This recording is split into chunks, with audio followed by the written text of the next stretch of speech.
ये सिर्फ एक कहानी नहीं, एक एहसास है जो आपको रुला भी सकता है। क्या तुमने कभी किसी बिल्ली को सड़क के किनारे अकेले बैठा देखा है? उसकी आंखों में अजीब सी उदासी होती है, जैसे उसने सब कुछ खो दिया हो। आज मैं तुम्हें एक ऐसी ही बिल्ली की कहानी सुनाने जा रहा हूँ जिसका परिवार उसकी आंखों के सामने उजड़ गया। राजू एक सीधा साधा बिल्ला था जो अपनी पत्नी सोना और दो छोटे बच्चों मीठी और मोनू के साथ एक गली में रहता था। उनका घर कोई बड़ा महल नहीं था, बस एक पुराना टूटा फूटा बक्सा था, लेकिन उसमें प्यार की गर्माहट थी। राजू हर दिन खाना लाने के लिए गलियों में भटकता और जब वापस आता तो मीठी और मोनू खुशी से उछलने लगते। कभी उसकी पूंछ से खेलते तो कभी सोना की गोद में छिप जाते। हर रात जब पूरा शहर सो जाता तो ये परिवार एक दूसरे के साथ लिपटकर चैन की नींद सोता। लेकिन किसी ने सही कहा है, खुशी ज्यादा दिनों तक नहीं टिकती। एक दिन अचानक मौसम खराब होने लगा। तेज हवा चलने लगी, फिर बारिश भी शुरू हो गई। पहले हल्की बूंदें गिरी, फिर तूफान आ गया।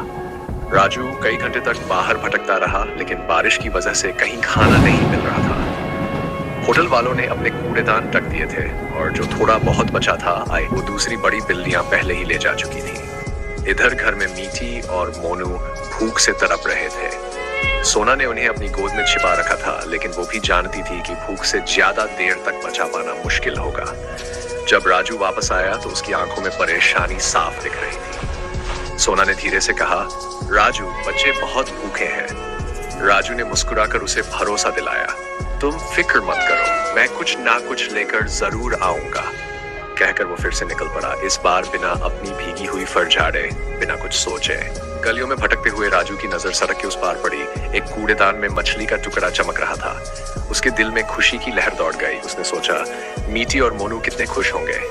बिना कुछ सोचे वो सड़क पर भागा, लेकिन तभी धड़ाम, एक तेज रफ्तार गाड़ी आई और सीधे उसे टक्कर मार दी। राजू उछलकर सड़क के किनारे जा गिरा।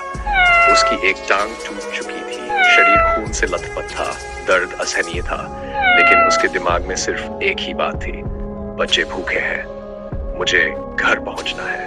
दर्द को नजरअंदाज करते हुए वह धीरे धीरे घिसते हुए अपने घर की ओर बढ़ने लगा। पर जब वह घर पहुंचा तो जो उसने देखा, उसने उसकी बची खुची जान भी निकाल दी।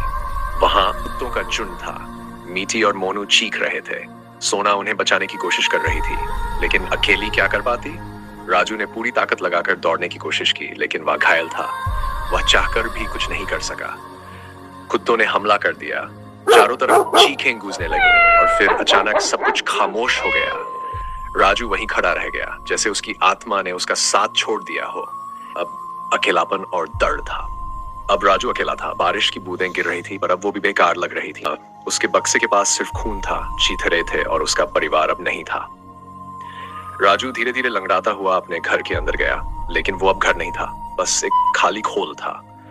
वो वहां बैठा रहा, बिना हिले डुले, बस अपनी टूटी फूटी दुनिया को देखता रहा। कुछ हम कभी नहीं भरते, कुछ कहानियां अधूरी रह जाती है, और राजू की कहानी बस एक दर्दनाक याद बनकर रह गई।